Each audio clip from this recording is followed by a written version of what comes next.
তো বলে দেখা যায় এই, একটা মহিলা মানুষ দুঃখ না বাবুলিয়ে শুয়ে আছে, এই বাইরে হ। এই বেটা জানোয়ারটা করছে কি মহিলাটার উপর দিয়ে রাতের বেলা পার হবার লাগছে। আচ্ছা একটা কথা বলেন আপনারা, সাপে কি ঠান্ডা না গরম? ধন্যবাদ। আমার তোরা ঠান্ডা লাগছে, মহিলাটা তখন চাতন পাইছে। মহিলা আরেকবার হাতে তালি ঘুরে না হয়ে যাও, ঘুরে তো হুড়ে ঘুরেরা কিন্তু ভালো লাগলো, তালিটা কিন্তু ভালো লাগছে না। একসঙ্গে তালি ঘুরে না হয়ে যাও, ঘুরে তো হুড়ে। আমার বারে আইসো হলো কাইরে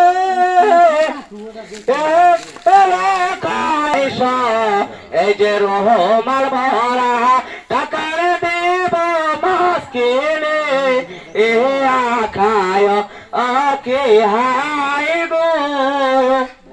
এই যে লকায় কিনবে ইলিশ মাছ